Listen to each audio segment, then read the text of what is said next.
अस्सलाम वालेकुम girls. Last time हमने क्लास में मनी मार्केट जो है वो पढ़ लिया था। अब फर्दर मतलब हमने इसके मेरिट्स देखे थे या कैरेक्टरिस्टिक्स देखी थी, उसमें लास्ट 3 जो थी वो हमने कर ली थी। अब नेक्स्ट जो है वो इंस्टीट्यूशंस ऑफ मनी मार्केट से हमने स्टार्ट करना था। अगर मैंने आप लोगों को फिर भी बताया हुआ था क्लास में कि जो इंस्टीट्यूशंस होते हैं बेसिकली इसमें आ जाते हैं सेंट्रल बैंक्स, कमर्शियल बैंक्स, कुछ ऐसे फाइनेंशियल इंस्टीट्यूशंस जो कि बैंकिंग फील्ड से रिलेटेड नहीं होते, यानी कि वो होते हैं कुछ डेवलपिंग बैंक्स या कह लो कुछ ऐसे इंस्टीट्यूशन जो कि काम इस तरह से कर देते हैं जो कॉर्पोरेट बॉन्ड्स या डिफरेंट बॉन्ड्स, डिफरेंट शेयर्स वगैरह को क्या करते हैं, इशू करते हैं। फिर आ जाते हैं डिस्काउंट हाउसेस, फिर आ जाते हैं एक्सेप्टेंस हाउसेस। तो इन सब का काम क्या होता है कि इन सब ने क्या करना होता है कि बेसिकली इन्होंने जो शॉर्ट टर्म सिक्योरिटीज़ होती हैं वो क्या करनी होती है, इशू करनी होती है। अगर जो नॉन बैंकिंग फाइनेंशियल इंस्टीट्यूशन है ये कुछ प्राइवेट इंस्टीट्यूशन होते हैं जो कि दोनों चीज़ों के साथ डील कर रहे होते हैं, कैश के साथ भी और नियर मनी के साथ भी। ठीक है।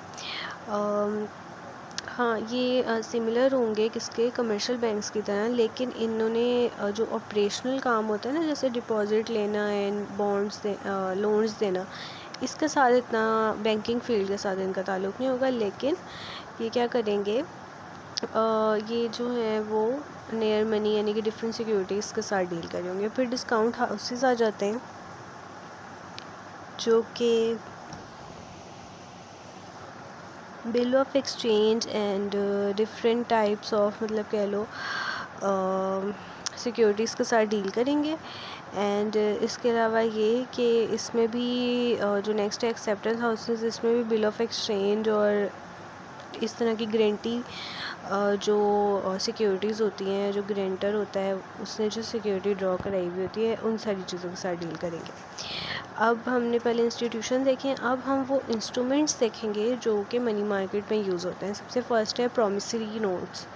प्रॉमिसरी नोट्स जो होते हैं बेसिकली एक ऐसा नोट होता है जिसमें आप जो होते हो, जो डेटर होता है वो एक प्रॉमिस करता है कि उसने क्या करना है, उसने पे करने हैं कोई भी अपना शॉर्ट टर्म क्रेडिट, और short term credit with in इन्होंने डेट और डेज़ के मेंशन किए हुए 60 और 90 days with 3 days of grace. ठीक है।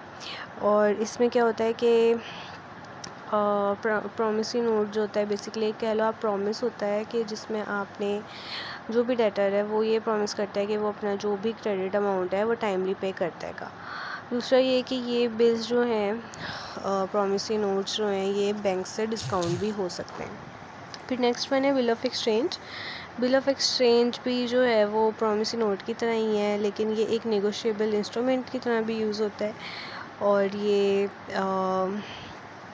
दो या दो मंथ से ज़्यादा जो है वो कह लो कि आप इसको यूज़ कर सकते हैं, लेकिन ये एक शॉर्ट टर्म इंस्ट्रूमेंट है। विद इन 1 ईयर आपने क्या करना होता है, इसको अपना क्रेडिट जो भी होता है वो पे करना होता है। और ये बेसिकली ये भी बैंक से डिस्काउंट हो सकता है। अब हम डिटेल में बाद में इंशाल्लाह पढ़ेंगे क्या डिस्काउंटिंग होती है, कैसे होती है, लेकिन अभी जो है आपको ये पता होना चाहिए इंस्ट्रूमेंट कौन कौन से हैं और ये क्या क्या करते हैं। फिर लास्ट वन है ट्रेजरी बिल्स। ये जो होते हैं ये गवर्नमेंट सिक्योरिटीज़ होती हैं जो कि गवर्नमेंट क्या करती है,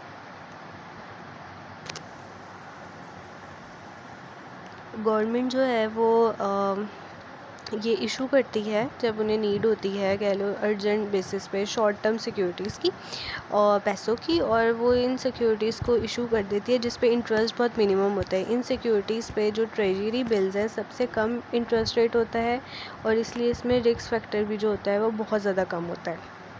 ठीक है। तो ये था। इसके बाद जो कंपोनेंट्स हैं, कंपोनेंट्स ऑफ मनी मार्केट, इसमें एक कॉल मनी मार्केट है, एक ट्रेजरी बिल मार्केट है। कॉल मनी मार्केट का मतलब ये है कि यहाँ से आपको मिल जाएंगे कोई लोन चाहिए ना आपको, तो क्या होगा कि जो भी बैंक है वो क्या करेगा कि विद इन 7 डेज़ में क्या कर देगा, सिक्योरिटीज़ को इशू कर देगा। और इसमें ये होगा कि बस जो भी कॉल मार्केट का मतलब है अर्जेंट नीड होती है, एंड देन आप क्या करते हैं, आप सिक्योरिटीज़ को इशू कर देते हैं। जबकि जो ट्रेजरी बिल मार्केट है इसमें नेगोशिएबल इंस्ट्रूमेंट्स भी होते हैं, प्लस इसमें इंटरेस्ट बेरिंग वो जो हमने ट्रेजरी बिल्स पढ़ा था वो भी होते हैं, डिस्काउंट्स भी होते हैं, प्लस इसमें सेल्स वगैरह भी होते हैं। कॉल मार्केट का मतलब ये है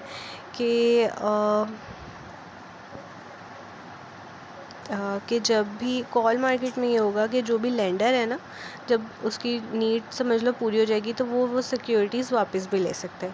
लेकिन ट्रेजरी बिल मार्केट में ये होता है कि उसमें आपको एक्सेप्ट करना पड़ता है डिस्काउंट, मतलब जो हाउसेस होते हैं वहाँ से जाके आप नेगोशिएट भी कर सकते हैं अमाउंट। इन दोनों में ये फ़र्क है। कॉल वाले में जो लेंडर है वो जब भी उसका दिल चाहे, जब उसकी क्रेडिट अमाउंट पूरी हो जाए तो वो वापस भी ले सकता है, और ट्रेजरी में इस तरह कुछ नहीं होता, ठीक है।